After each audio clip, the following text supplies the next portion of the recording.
Assalamualaikum warahmatullahi wabarakatuh. Innal hamdalillah wassalatu wassalamu ala Rasulillah Sayyidina Muhammad ibni Abdillah wa ala ahli wa bi wa mawala. Amma ba'du. Yang terhormat Bapak Adi Mursalin SEMM CPH CM selaku dosen pengampu Islamic Marketing dan Manajemen. Baiklah, sebelumnya perkenalkan, nama saya Fadli Afan, NIM 120161103, Prodi Akuntansi Syariah, kelas 3C. Di sini saya akan membahas kelanjutan materi dari tema perilaku konsumen. Baiklah, langsung saja ke pertanyaan, yaitu bagaimana faktor psikologis memengaruhi perilaku konsumen dalam membeli suatu produk.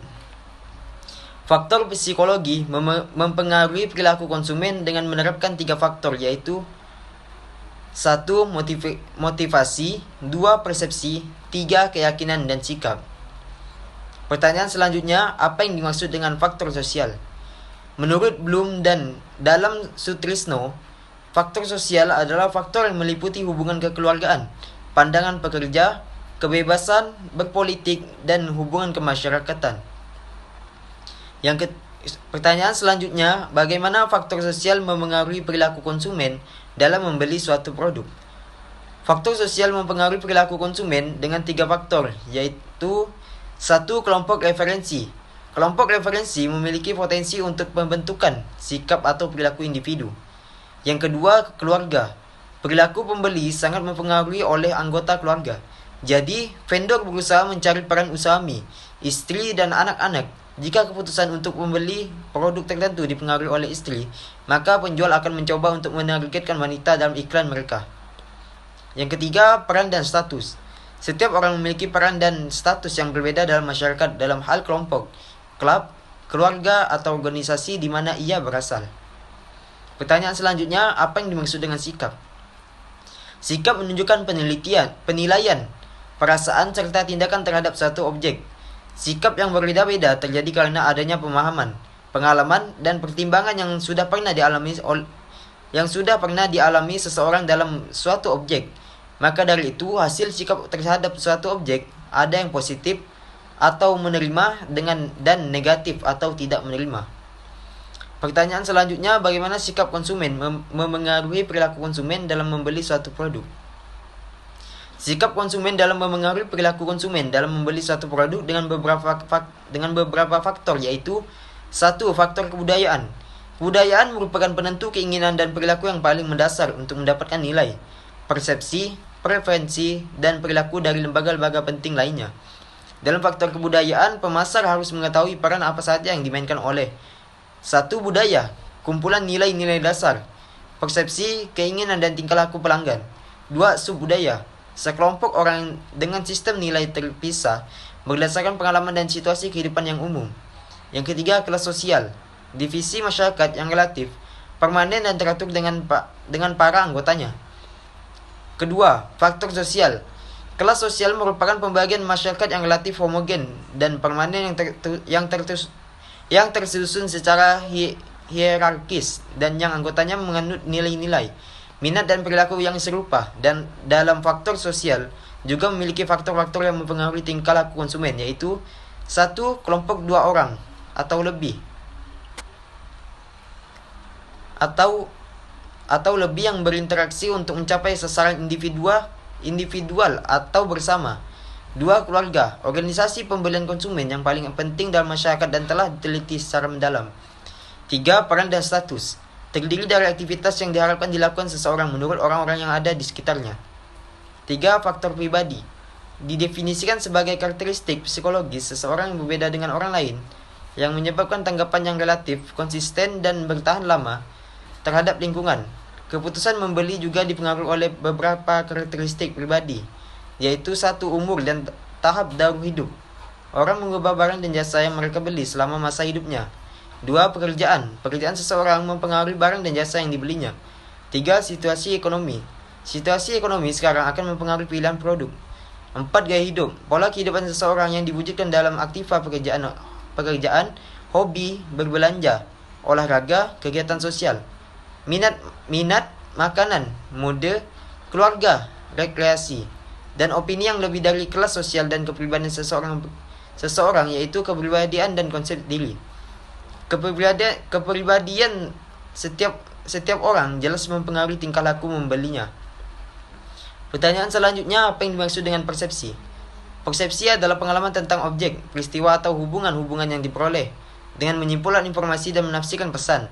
Persepsi adalah proses pemahaman atau pemberian makna atas suatu informasi terhadap stimulus. Pertanyaan selanjutnya yaitu bagaimana persepsi mempengaruhi perilaku konsumen dalam membeli suatu produk. Adapun jawabannya yaitu 1. Sensing. Kerap dicirikan dengan kemampuan indera fisik. Pelanggan akan menggunakan tahap ini untuk mengumpulkan pengetahuan tentang produk perusahaan. 2. Organizing. Pada tahap ini, pelanggan akan memproses seluruh informasi yang telah mereka peroleh dan menafsirkan nilainya berdasarkan konteks, kebutuhan pribadi, serta faktor lainnya yang sangat subjektif. Selain itu, pelanggan juga akan menentukan kebutuhan mereka dan membandingkannya dengan aspek lain yang mereka anggap penting. 3. Reaching. Umumnya, pelanggan akan bertindak berdasarkan informasi dan keputusan yang mereka ambil selama tahap sensing dan organizing. Akan tetapi, faktor internal dan eksternal seperti kebutuhan pribadi dan ulasan online juga bisa mempengaruhi tindakan akhir mereka. Pertanyaan selanjutnya, informasi apa saja yang bisa diperoleh dari perilaku konsumen?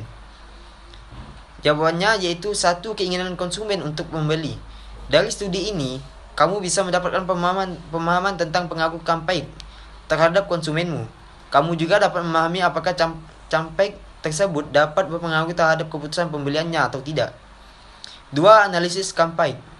Melalui studi ini, kamu dapat memahami respon konsumen terhadap campaign. Kamu juga bisa melakukan analisis respon konsumen terhadap brand secara keseluruhan melalui campaign yang dilakukan. Yang ketiga, analisis sentiment. Melalui studi ini, kamu bisa memahami sentiment konsumen terhadap brand atau produkmu. Kamu juga bisa menganalisis bagaimana hal itu berpengaruh terhadap konsumen dalam berbagai bentuk demografi. Studi ini bermanfaat untuk produk development. Hal ini dikarenakan perilaku konsumen tidak hanya meliputi penggunaan produk serta motivasi untuk membelinya, namun juga meliputi ulasan dan feedback terhadap produk.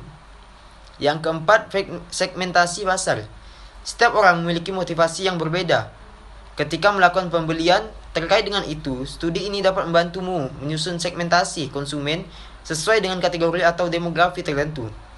Hasil studi ini juga dapat digunakan untuk mengembangkan produk yang sesuai dengan kategori atau demografi tertentu.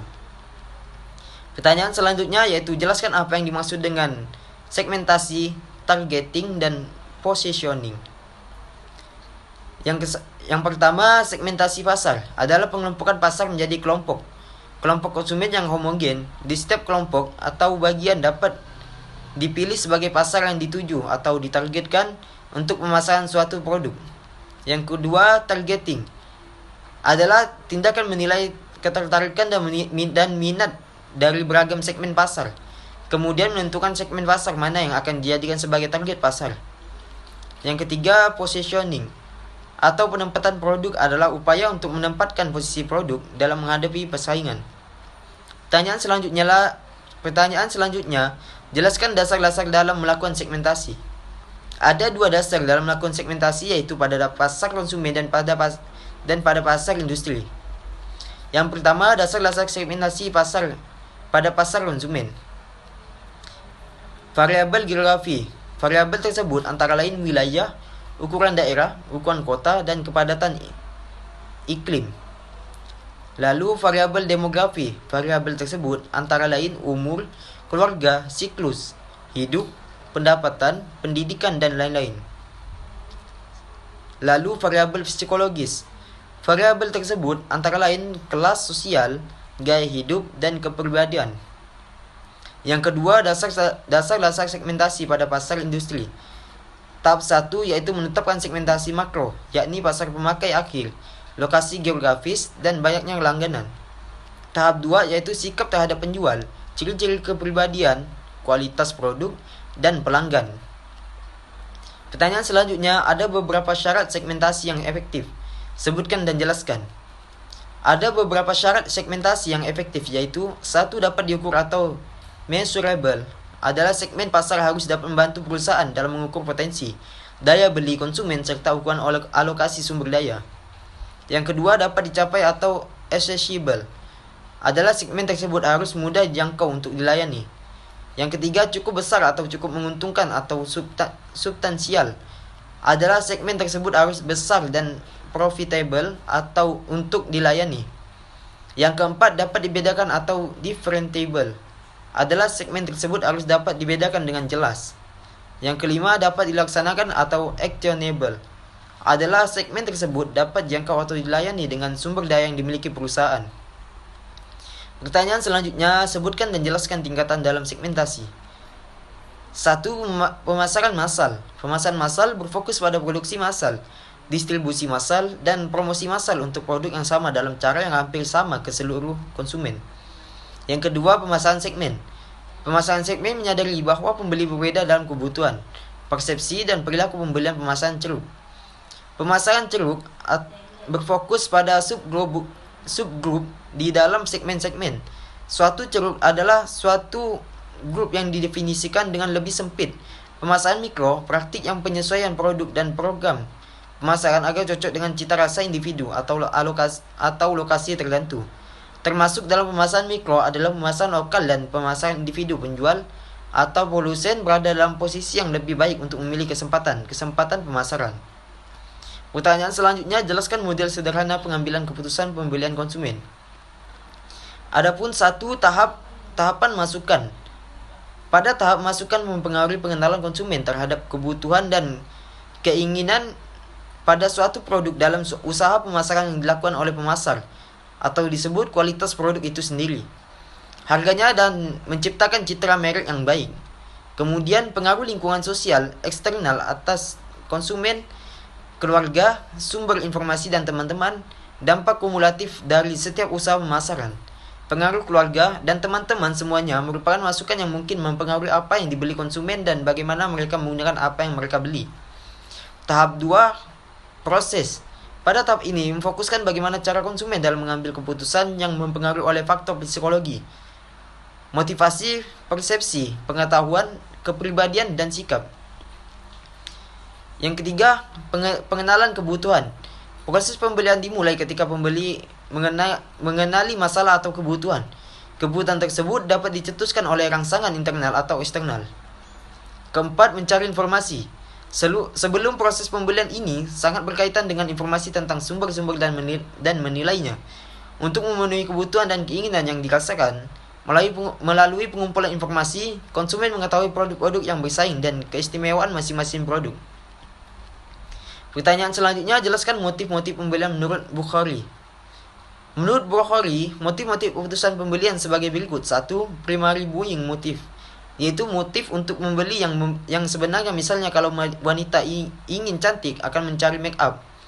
2. Selective buying motif, yaitu pemilihan terhadap barang, misalnya apakah ada keuntungan bila membeli barang. 3. Patronage buying motif, ini adalah selective buying motif yang ditujukan kepada tempat atau tokoh tertentu. Pemilihan ini bisa timbul karena tempat dekat cukup persediaan barang dan pelayanan memuaskan. Pertanyaan selanjutnya, kriteria yang digunakan konsumen selama pengambilan keputusan akan tergantung pada beberapa faktor. Sebutkan dan jelaskan.